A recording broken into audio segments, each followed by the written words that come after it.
Hi everyone, I'm Ezer. I'm a mom who is part of the Wow Mom Ministry. Hi, I'm Sophie, also a mom involved and serving with Wow Mom Ministry.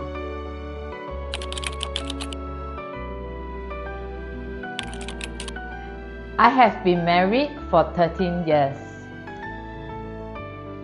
Nelson and I have been married for 20 years. We met each other in 2001 and became friends when we were serving as missionaries overseas.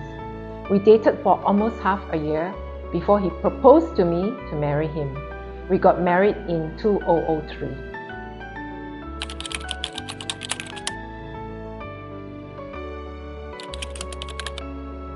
Mee Siam.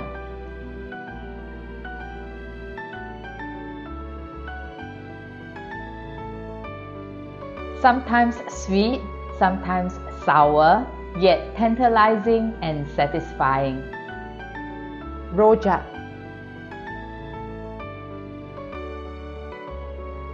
Although Nelson and I are both Chinese, we are brought up in different places and cultures.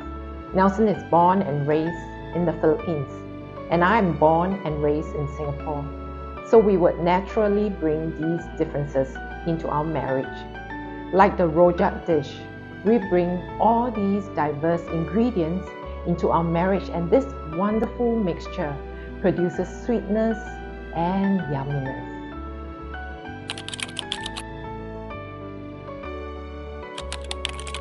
Be intentional. Be intentional to plan and schedule your special time with your husband. I like the saying, if you fail to plan, you plan to fail. As moms, we tend to have 101 things on our to-do list. Our mental load is overwhelming.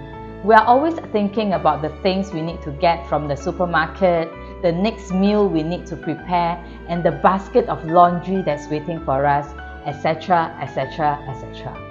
Hence, making time for our husband tends to take a back seat when we are feeling overwhelmed.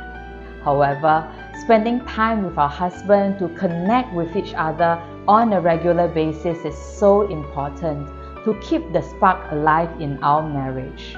Therefore, my husband and I will make an effort to plan and schedule our date in the midst of our busy schedule. It can be as simple as enjoying a night snack or drink together on the couch while the children are in bed. Affirm your husband.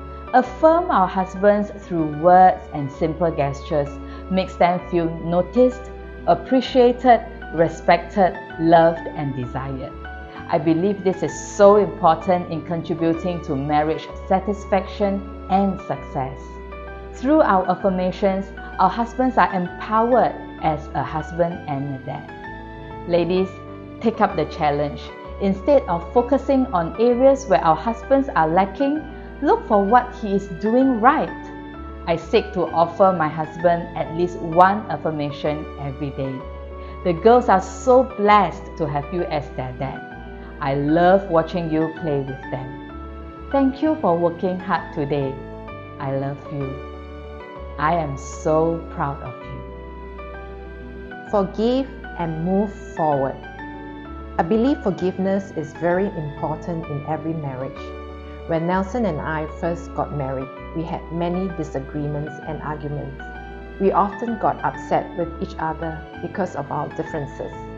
Through time, we learn and choose to forgive, let go of our unhappiness, and to move forward together after every dispute we have. We acknowledge our differences and accept the fact that disagreements and conflicts will still be part of our marriage. We would still have disagreements and conflicts every now and then, but we don't see them as threats to our marriage. We learn and choose to forgive and move forward. Spend time together.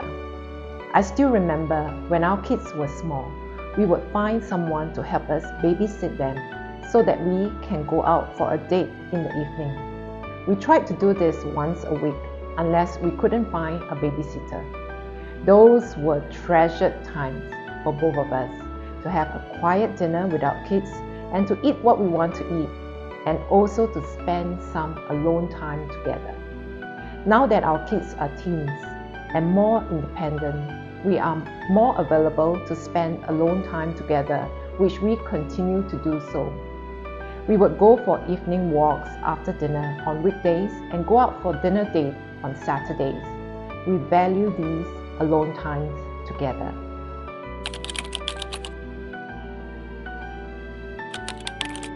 Invest in your marriage. That's the most precious gift you can give to your children. A happy marriage is vital for a happy family. Keeping the spark alive in our own marriage requires our effort and time. It does not happen by chance, and our marriage is worthy of our best effort and time.